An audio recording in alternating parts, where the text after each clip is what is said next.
dulce de leche, el gran colectivo, alpargatas, soda y alfajores, las huellas digitales, los dibujos animados, las jeringas descartables, la virome, la argentinidad, al palo, la argentinidad, al palo, yo, argentino.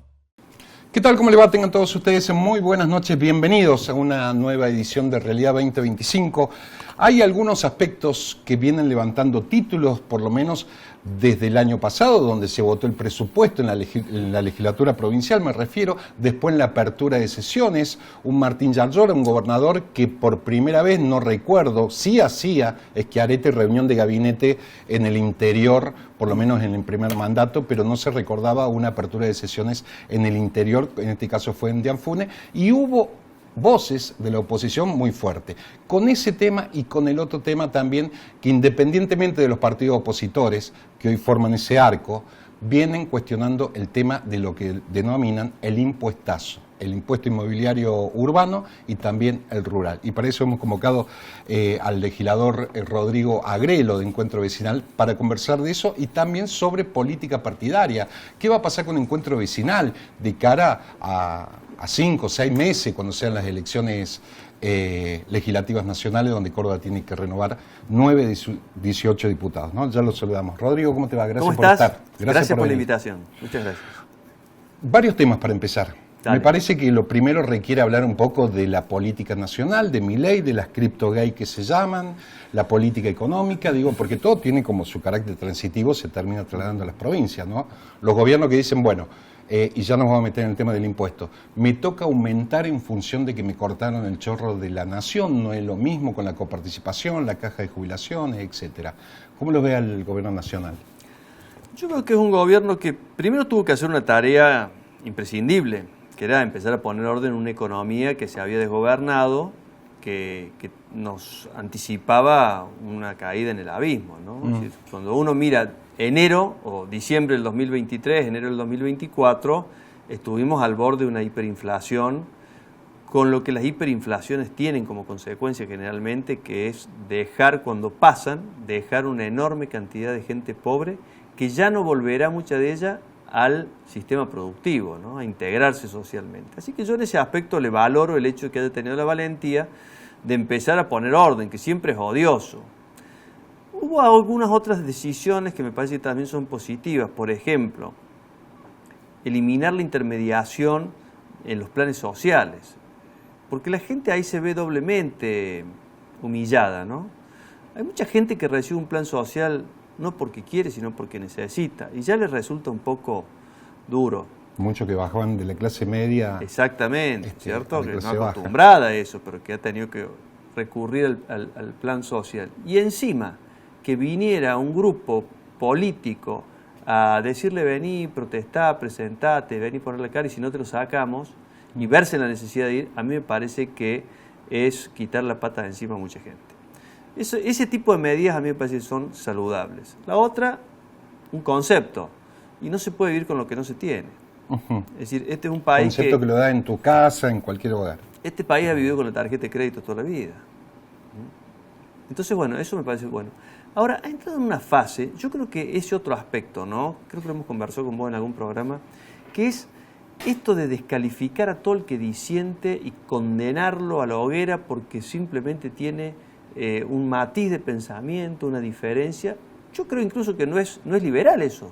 ¿Qué tan lejos está el kirchnerismo en esa forma de ejercer la política? Bueno, es que hay días que se parecen, ¿no? En ese aspecto. En otros aspectos yo creo que no. El kirchnerismo lo que ha querido es apropiarse prácticamente de la vida y del patrimonio de mucha gente. No, eso es otra cosa. Pero en esa parte técnica... Yo creo que esa descalificación a mí no me gusta. A mí no me gusta. Yo creo que este país necesita un acuerdo a 20 años que siente las bases del progreso de este país y que aproveche todo el esfuerzo que se ha hecho, porque el esfuerzo que han hecho todos los ciudadanos se pueden tirar por la borda con un cambio de política a mediano plazo. ¿Cuánto hace que venimos hablando de eso, Rodrigo? ¿O has sentido a los dirigentes nacionales en lo macro, en la política nacional, decir, hagamos un pacto, respetemos como política de Estado, gane quien gane, pero nunca pasó. Lo que pasa es que hay toda una Si tendencia a la polarización. Sí, que es lo que garpa hoy en acumular política. Poder por polarización, sí. Pero de todas formas, estamos los que seguimos pensando que hay que conversar. Que los grandes temas de la nación, si vos te fijas en la época de la Organización Nacional, bueno, hubo toda una serie de batallas, pero también de acuerdos, que son los que sentaron las bases de la argentinidad y del Estado argentino. Bueno, yo no termino de convencerme de que no pueda ser posible eso. De que los extremismos. Y claro, a ver, yo creo que nosotros tenemos que conversar. Hay temas, por ejemplo, el tema educativo, la gran política social, en el mundo siempre ha sido la educación, lo demuestran varias cosas. Sarmiento, con la política social más importante diría yo, de Latinoamérica fue la de Sarmiento, ¿no? Crear escuelas públicas, después vino Roca con la ley 1420, e hicieron que fuera universalizada la educación pública obligatoria y gratuita. Bien. Eso a la Argentina le dio una diferencia. Ahora la Argentina necesita recuperar de nuevo eso. Después vino el 1918 con la reforma universitaria, claro, gobierno de Irigoyen. Claro, eso después, en la época de Perón, se dio acceso a se dio acceso a todas las personas universalmente a la universidad, y eso a la Argentina siempre le dio una diferencia sobre Latinoamérica. Pero hoy, fíjate vos, en Córdoba, el 46% de los chicos que terminan el colegio primario no entienden lo que leen. Comprensión de texto. Y cuando vos no entendés castellano, no entendés las consignas en matemáticas, en geografía, en física, en la materia que te pongan. Y entonces, si nosotros no tenemos una mano de obra calificada, vamos a recibir los trabajos menos pagos en un mundo globalizado. Entonces nosotros tenemos que hacer una gran apuesta a la educación. ¿Y eso qué significa? Eso significa que necesitamos hacer un acuerdo para que gobierne quien gobierne, tengamos determinados presupuestos. Y se respete como política de Estado, como continuidad de política de Estado. También las estrategias pedagógicas, las estrategias pedagógicas llevan tiempo. Y estamos para atrás, todavía llevan estamos tiempo, enseñando, la lectoescritura. La currícula sigue siendo bastante atrasada. Por darte un tema, ¿no? Un tema que tiene que ser materia.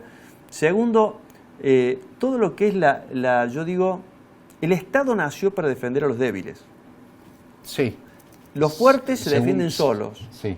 Pero el Estado... pensaba en Luke y Hobbes, ¿no? Según a quién le pregunte. Bueno, pero yo digo, ¿cuál es la función del Estado? Defender a los débiles. Entonces, hay una agenda, Encuentro Vecinal le llama la agenda de los débiles. Mira, la agenda de los niños por nacer. Estamos despoblando la Argentina con las políticas antinatalistas. Sí, la hay agenda menos de los niños natalidad, según los últimos censos. En Córdoba mueren 9.000 chicos por año en manos del aborto. El aborto legal realizado en los hospitales públicos con nuestros impuestos. La política de nutrición. Estamos con un problema en determinados segmentos de la sociedad de personas que no habiendo recibido adecuada nutrición en la infancia... Dentro de los 5 años. Claro. Después su capacidad intelectual se limita, es decir, que la posibilidad de adquirir conocimientos algo complejos también está limitada. Después tenés todo el tema del proyecto de vida de los jóvenes. Todo esto que vemos, este enloquecimiento de chicos que cometen atrocidades, como ha sucedido ayer en la provincia de Buenos Aires, en La Plata. Sí. Todas esas cosas tienen que ver con chicos que están en el vacío absoluto, y cuando hay vacío, el vacío se llena con algo, con lo bueno o con lo malo. Pero hay que llegar antes que los narcos a los chicos. Hay chicos que están cometiendo delitos con 8 y 9 años y se nos promete que con la baja calidad de imputabilidad vamos a resolver el tema. Yo creo que le vamos a satisfacer la legítima bronca que tiene mucha gente, pero no creo que resolvamos el problema. Nos metamos en un tema coyuntural como el que vos dijiste, el pistolero. En Córdoba, el denominado pistolero, que ya tiene como 17 entradas, la policía ya no lo quiere, lo escuchaba al ministro de Seguridad Quintero la otra vez, con algunos conceptos duros, tanto a De Loredo como a Juez, que tengan lo que tienen que tener para pelear por una baja de edad en eso. ¿No lo ves vos? Bueno, yo factible, veo que... ¿no va de alguna manera a cubrir esa cuestión de la puerta giratoria, por ejemplo, de los menores del pistolero en Córdoba? La idea es un poquito más compleja. No hay que engañar a la gente con soluciones mágicas. ¿Qué es lo que creo yo? Hay una cosa que se llama el tratamiento penal juvenil, que es los chicos que no han cumplido 18 años, que tienen entre 16 y 18 hoy, reciben un tratamiento especial de contención, de estudios, de acompañamiento psicológico, deberían recibirlo. Ese sería... Claro, deberían. Deberían recibirlo. Lo que uno podría hacer, o debería hacer, es efectivizar eso, que no sea letra muerta, y correrlo hacia los 14 años, por ejemplo, ¿no? Entonces decir, bueno, los chicos que son imputables en el sentido que van a recibir un tratamiento adecuado, que no es un tratamiento carcelario. No, con una reinserción, con aparatos o equipos interdisciplinarios, etcétera, Pero etcétera. antes de eso, porque esos son los efectos, las consecuencias, y tenemos que trabajar no solo sobre las consecuencias, sino sobre las causas. ¿Y cuál es la causa? En muchos barrios, lo único que existe es la esquina. Y la esquina está llena de alcohol, de drogas, de fana, de hambre. De salir a robar para comprar más drogas. Y como bien dice el dicho, que la cabeza desocupada es taller del diablo, ¿no? Entonces ahí empiezan cosas alocadas.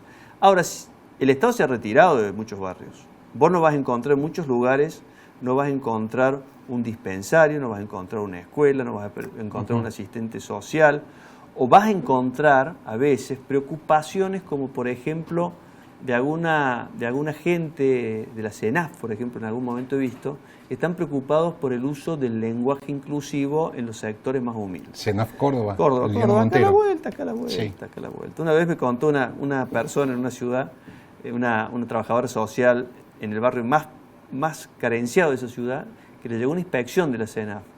Y la inspectora, la primera pregunta que le hizo fue, ¿cómo andamos acá con la inserción del lenguaje inclusivo?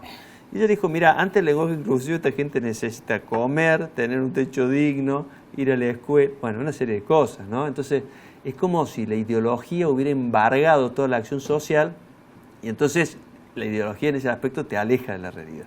Nosotros creemos que hay que volver a los territorios a trabajar el proyecto de vida de los chicos. Más integral. Sigo. La agenda de los débiles, decíamos.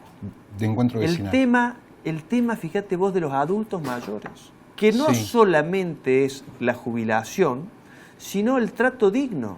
¿Por qué? Porque estamos en una sociedad del descarte en donde los extremos de la existencia son normalmente descartados. Entonces, niñez, infancia, vejez. Vejez. Entonces, como el viejo no produce, sino que consume medicamentos, consume atención de los que no son viejos, consume, bueno, entonces hay que descartarlo. Fíjate vos, ¿no?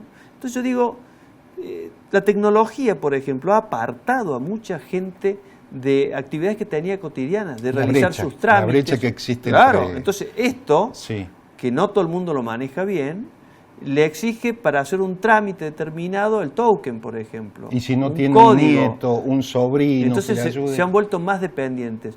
Entonces, el Estado, ¿qué tiene que hacer? Ir ahí y generar un canal de atención donde esta persona pueda seguir optando por el trámite clásico, que es el trámite con asistencia de alguien que sepa, llámese el banco, etcétera, etcétera. Ya dieron su esfuerzo para nuestra sociedad, bien o mal, lo dieron, ¿cierto? Entonces yo digo, toda esa agenda, ¿quién la puede hacer? ¿El Estado? El Estado. Por eso, cuidado con este afán de creer que podemos hacer desaparecer el Estado, porque siempre pensamos que el débil de la relación es otro, y no puede ser uno. Ahora, si a mí me da una CB y me incapacito, yo automáticamente, así como te estoy hablando, paso a ser una persona débil, vulnerable, necesitada de la asistencia de otro. ¿Y si no tengo familia? Y con la poca asistencia que hoy es criticado el PAMI, la jubilación que... Yo voy a necesitar de alguien. Sé que hay que fortalecer los dispositivos destinados al acompañamiento de la gente grande. Y además te digo otra cosa. Como la expectativa de vida va creciendo por ímpetu de la medicina, básicamente, cada día la política de la adultez mayor va a ser más necesaria.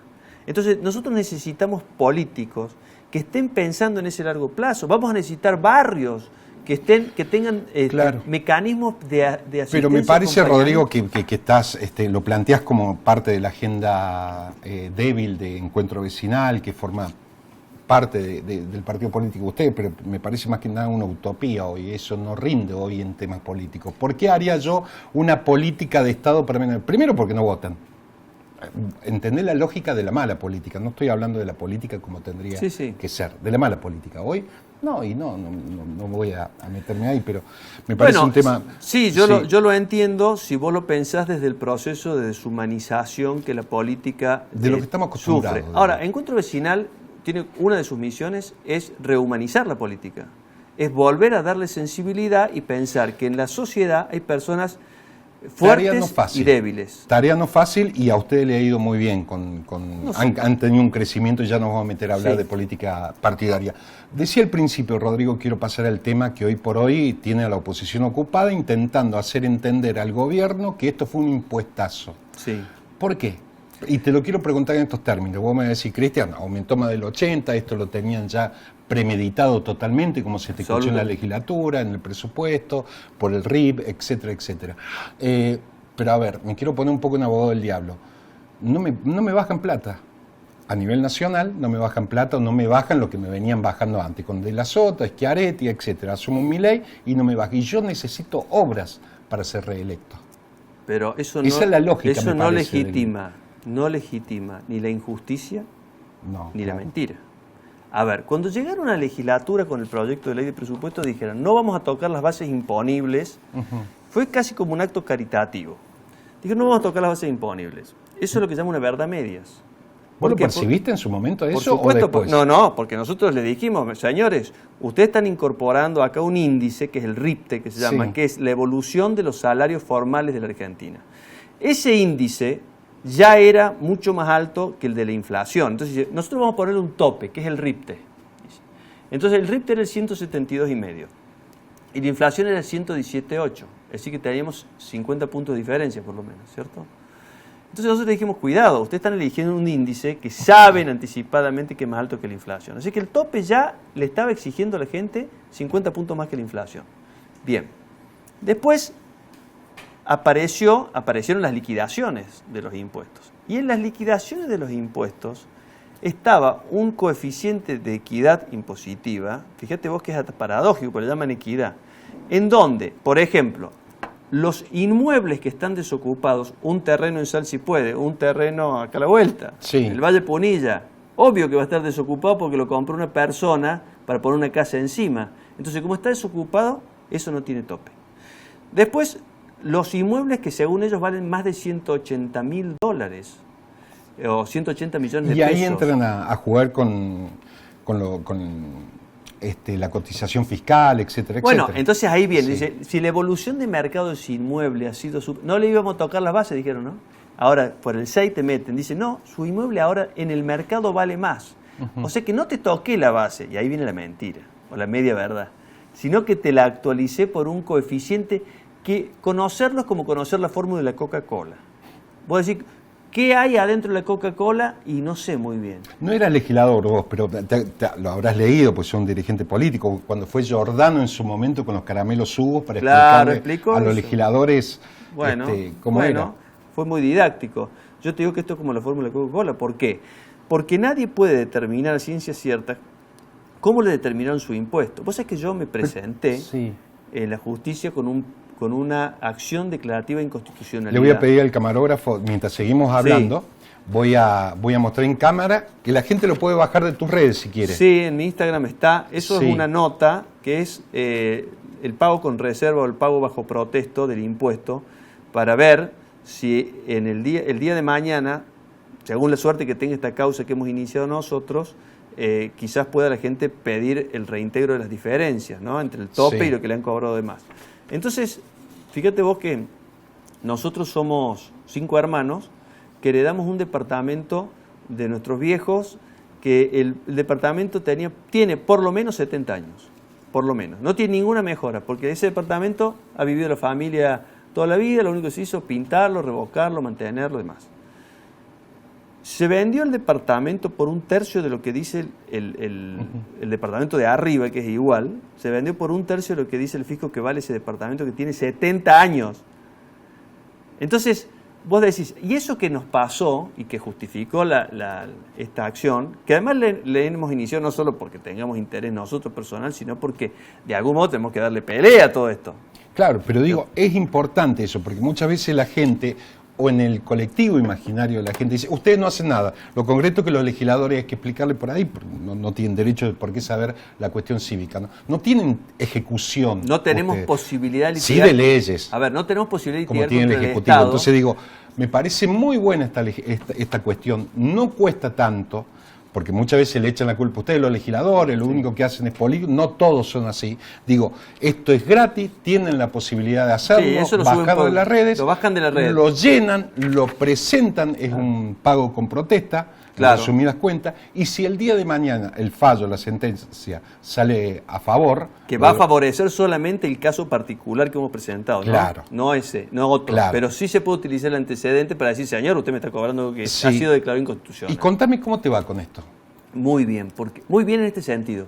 Mucha gente lo ha tomado como un servicio útil para su preocupación. O sea, recién me llama un señor que tenía un terreno y pagaba 20.000 pesos, pasó a pagar 169.000 pesos. Un señor de la clase media. A la provincia, rentas. A rentas. Le subió creo que el 500%, una cosa así.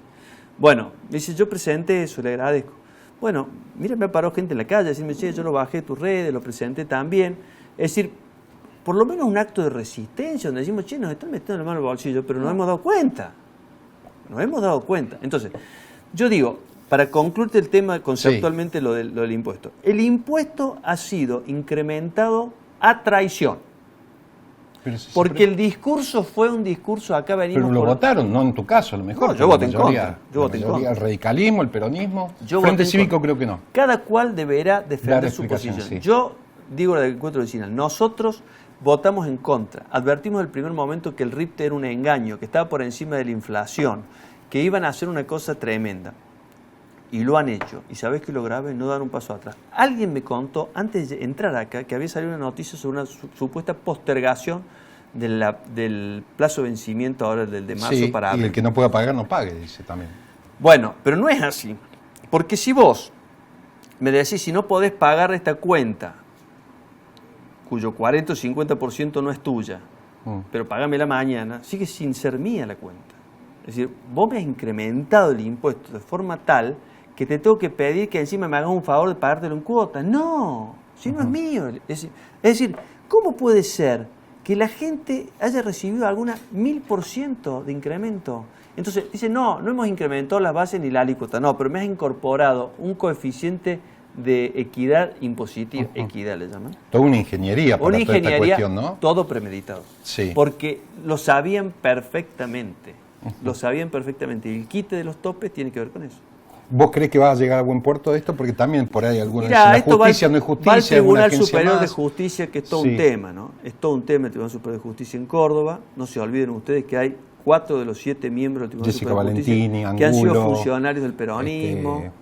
Bueno, me parece que los argumentos nuestros son buenos. Jurídicamente son argumentos muy sólidos. Bien planteados. Es independiente de la que presentó el radicalismo con Rodrigo de Loredo. Sí, yo esa todavía no la he leído, pero sí, la que hemos presentado nosotros dice, usted no me puede fijar un impuesto a mí sin precisar cómo lo calcula, porque eso es inconstitucional, se llama el principio de legalidad. El principio de legalidad es el que me permite a mí saber con precisión cómo me calcula usted el impuesto para eventualmente defenderme. Rodrigo, quiero pasar a otro tema, que también tiene que ver, hablando de protesta, en este caso de impuestos, pero el tema de la calera, del peaje de la calera. Sí. Tenemos un Rambaldi que viene luchando contra que saquen ese peaje desde que antes que fuera intendente, ustedes junto con Orgaz, Aurelio García del Orrio, etcétera.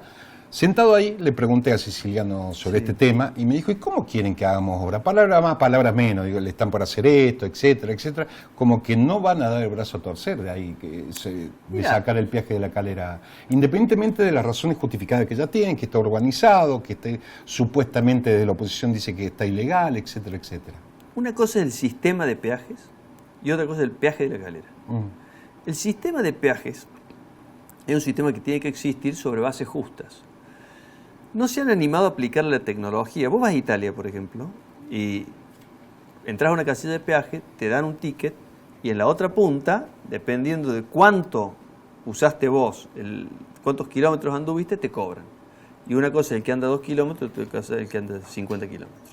Eso acá no existe y la tecnología sí existe para eso, sí existe, pero quieren seguir manejándola así a ojo buen cubero.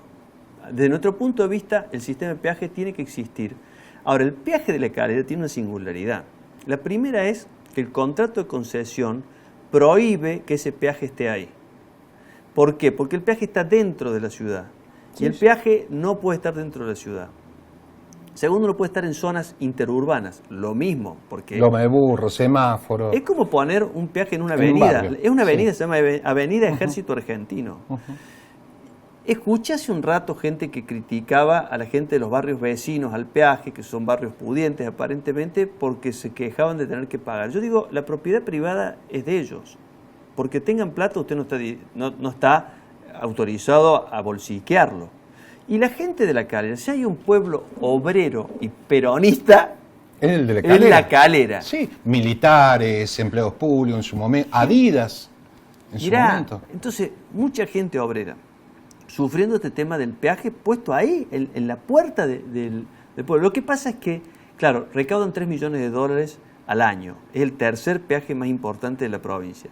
Entonces, para que suelten la mano, va a costar mucho, pero no les llegan las obras. Porque yo escuchaba que dicen que le están haciendo un intercambiador ahí a la altura de Valle Escondido.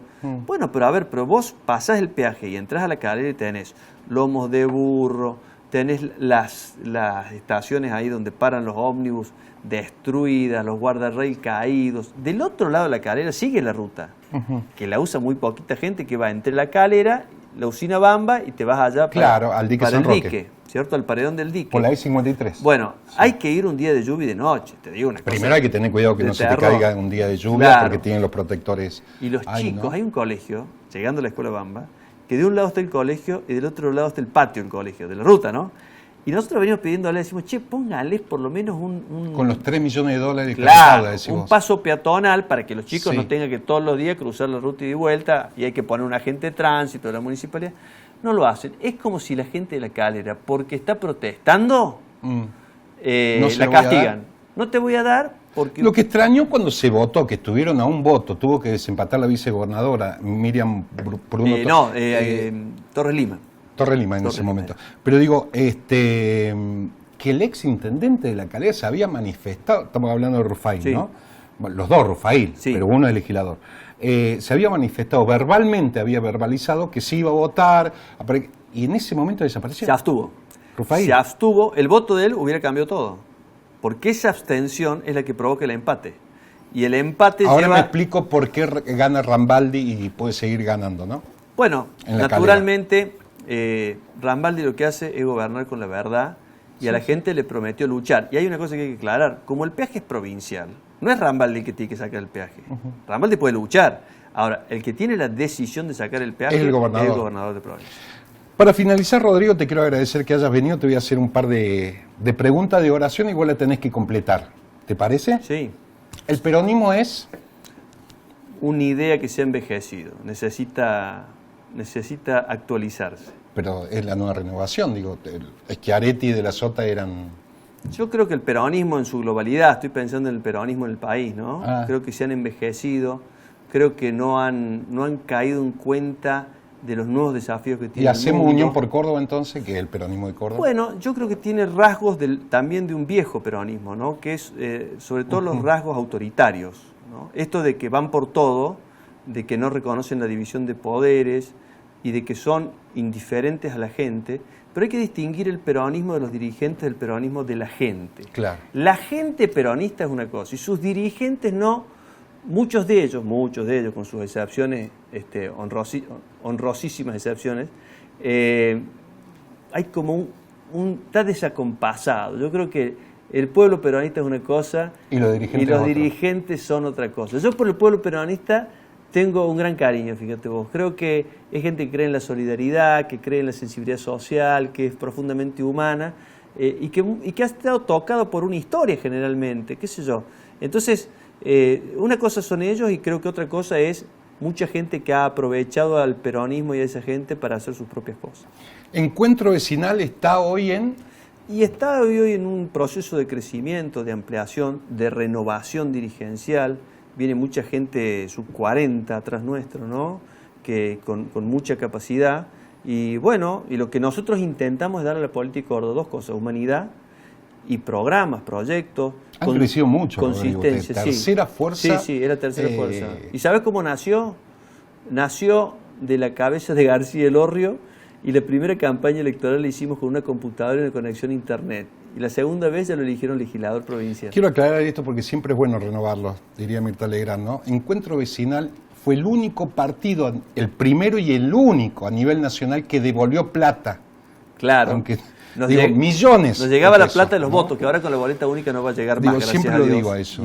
Y Encuentro Vecinal, fíjate que la primera vez que se devolvió la plata, alguien dijo, che, mándenle a los medios que la gente sepa que hemos devuelto la plata. Y llega García Elorrio y dice, che, dejen de hacer aspamientos de cosas que corresponden hacer. Eran millones Eran millones, momento. no se va a encontrar la plata, pero ¿sabes qué? Le daba como vergüenza andar diciendo eso. Yo le dije, mira, yo no estoy de acuerdo con vos. Te voy a decir por qué. Porque la gente también tiene que tener algún signo de esperanza. Hay gente que se tiene que enterar que hay uno, vos, que devolviste la plata. Cada vez que puedo lo digo, porque Claro. la gente se olvida Claro. por ahí. El candidato a diputado de Encuentro Vecinal es, y ya estamos en el año, vamos digo, a porque ver. muchos dirigentes te dicen, falta tiempo, hay que ver. No, mira, a ver. No hay muchas figuras. Nosotros, No hay- claro, digo, no hay- somos hay un muchos conjunto de militantes. personas, Aurelio, yo, María Rosa Marcone, bueno, un conjunto de dirigentes jóvenes también del interior. Yo creo que vamos a tener que ir en la lista, en el orden que sea más conveniente, todos ellos, a pelear por esta propuesta y a defender nuestras ideas. Creo que la Argentina tiene que revisar un tema muy importante que es la legalización del aborto, y yo creo que nosotros tenemos la oportunidad de plantearle a la gente el año que viene que además de todas estas cuestiones económicas en las que nos ven, porque nosotros estamos peleando por el tema de los impuestos, por el tema de los peajes, estamos peleando las cuestiones económicas, merece este país volver su mirada a los más débiles. Y entonces dar marcha atrás en esa ley tan injusta que es privar de la vida, como si nosotros fuéramos seres superiores a ellos, al niño por nacer.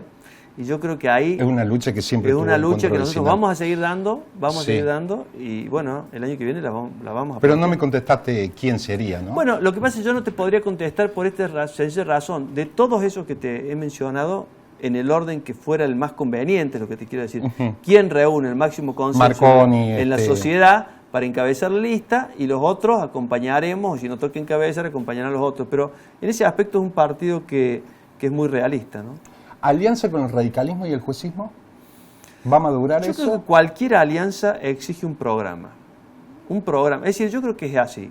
Un conjunto de gente que pueda realmente mostrar a la sociedad una coherencia en el tiempo y además un programa de gobierno que permita, no repetir lo que hoy estamos criticando. ¿Cierto? Es decir, Predicar con el ejemplo, decimos. ¿viste? Porque para ser gobierno Sí. por ser gobierno no vale la pena. Lo que hay que tener es una base, de ideas, 5 o 6 metas básicas. Como política de Estado. Exactamente. Las dos últimas. Desde el inicio de la democracia del 83 en Córdoba, la mejor gestión de gobierno, ¿de quién fue para vos? Desde Angeló, pasando por Mestre, de la Sota, Schiaretti. Qué difícil. Probablemente el primer gobierno de Angelós, ¿no? La creación del PAICOR, que después fueron políticas de Estado. El primer tiempo de la Sota, la reducción de impuestos. A mí me parece que esos fueron... Las dos gestiones mejor cita que observaste. Y yo observo eso, el programa Primer Paso, todas cosas que después han quedado como incorporadas ya al acervo de toda la Bueno, después el peronismo votó el PAICOR, ¿no? Como política de Estado. Bueno, de es que Angelós. indudablemente, porque hoy más que nunca, ¿no? ¿Y las peores o la peor? Desde Angeló hasta ahora. Como Mirá, gestión. Yo pienso que esta promete serlo. ¿Esta? Sí, yo creo que esta promete Pero serlo. como que recién empieza, lleva un 25% de mandato. Y lo que pasa es que, mira, yo creo que hay que mirarlo. En lo institucional me parece que es un gobierno que intenta quedarse con todo, que no deja lugar a nada, que no escucha. Una capacidad de diálogo exactamente nula, es notable eso. Es como si fuera una generación, es una generación que nació, la del peronismo de hoy es una generación que nació en el poder. Cuando ganaron la primera elección tenían 20 años, 21 años todos. Bueno, se fueron retirando mucho. No digo, sí, claro. Alessandri, Carbonetti, González. Bueno, pero los que hoy están en el frente, digamos, pertenece a una generación que siempre estuvo en el poder. Y el llano es un gran maestro. Es un gran maestro y ¿sabes qué? Y te devuelve algún grado de realismo y, si se quiere, de humildad. Hagamos algo de ya las últimas, de preguntas hipotéticas que tienen que ver con la política. En algún momento estuviste a cargo del gobierno de la provincia, ¿sí? No me acuerdo en qué año fue. Por una tarde, algo así. Tú fuiste gobernador por una tarde. ¿Está bien? Sí, no me sí, acuerdo por en un qué día, año. por un Por día. un día fuiste gobernador de la provincia. Si Rodrigo Agrelo fuera, porque tu carrera política puede seguir, las cuestiones de la vida, etc. Nadie dijo, por ejemplo, que iba a llegar un tal Milei. Claro. ¿Qué harías una medida si fueras gobernador? La primera medida que Yo la harías. primera medida... No vas a copiar de la Sota con el 30%. No, le haría justicia a los niños por nacer. No puede ser que en esta provincia, una provincia rica, una provincia llena de potencialidades, destinemos nuestro esfuerzo y nuestros recursos a privar de la vida a los más débiles entre los débiles. Yo lo primero que haría en un gobierno sería decir, señores, acá todo el mundo tiene derecho a vivir. Y sobre todo con los últimos censos que dan una carencia, una merma. Vamos para en la atrás, es decir, estamos copiando lo Sí. peor de Europa, porque, a ver, Sí, Europa, que es un invernadero, es un monumento al pesimismo, ¿por qué no permitir que vengan los chicos al mundo? Es un acto de pesimismo, es Sí, creer que claro. el futuro es peor que lo que pasó. Entonces, nosotros creemos sinceramente que si la humanidad hubiera practicado sistemáticamente esto, hubiera desaparecido. Entonces, con lo lindo que es la vida, no sé, a mí me gustó mucho vivir. Y yo digo, esa vida, ¿tengo derecho a privar a otro? Esa de sería ese tu primer privilegio? política de Estado. Yo lo primero que haría, pero a ver, no tengo ninguna duda, porque lucharías por el derecho a sobre nacer. la base de la justicia al más débil se construye Sí. un gobierno justo. Rodrigo, ya para despedirnos, creo que eso que tenés ahí es para mí, porque Sí. tenés una faceta más, que es la literaria. Sí. Y, a ver... creo Mirá, que este para mí- es un sí. libro. Este es un Lo libro podemos que- mostrar en cámara. Sí, se llama Amar despacio, ¿no? Sí. Porque, bueno, no sé, a mí en la vida me han tocado tener muchas Dale. inquietudes, no sé por qué. Una de ellas es la literaria. Yo escribí una primera novela que se llama El robo del poema perfecto, que es una historia que sucede en Totoral, que es mi pueblo de origen, en donde, vos sabés que en la casa de mis padres, pero cuando no era de ellos, vivió durante un tiempo el poeta Pablo Neruda y después también Rafael Alberti. Es una historia que sucede entre esa casa, que estaba llena de comunistas, y la del frente, que estaba llena de católicos, ¿no? Y entonces es una búsqueda de un poema perfecto que se ha robado, y es esta especie de guerra soterrada entre católicos y comunistas, que en el fondo dice que las personas al margen de los rótulos, en el fondo nos parecemos bastante, ¿no? Y después escribí este otro que es una época de la poesía, que es de donde yo en realidad vengo, en la literatura, y tiene unos cuentitos. Acá hay un cuento que se llama Dos ciegos, ¿no? Yo tuve mi primer jefe, fue un abogado ciego. Yo trabajé en un estudio jurídico con un abogado ciego, el doctor Rodolfo Ábalos, que fue una persona que a mí me impactó tanto, me marcó tanto, y somos estos dos, un chico de 18 años, 19 años, caminando con él del brazo por la calle, y era todo lo que él no veía por su imposibilidad física, Visual. digamos, visual, y lo que yo no veía por mi imposibilidad vital, ¿cierto? Esa ceguera. Mirá qué linda historia. Esa ceguera. Entonces somos los dos caminando y es nuestro último día de trabajo juntos, ¿no? Se llama Dos ciegos. Y después, bueno, toda una serie de poemas que los he ido escribiendo a lo largo de mi vida. Bueno, y ese que te voy a tienen que ver pedir que con me lo muchas dediques cosas. ya. Así que acá te lo dejo dedicado. Dale, Rodri. Bueno. Te quiero agradecer No, y hasta la gracias a próxima. vos. Gracias, hasta cualquier momento. Gracias por la invitación. Nos vamos, hasta la semana que viene, gracias. El dulce de leche, el gran colectivo, alpargatas, soda y alfajores, las huellas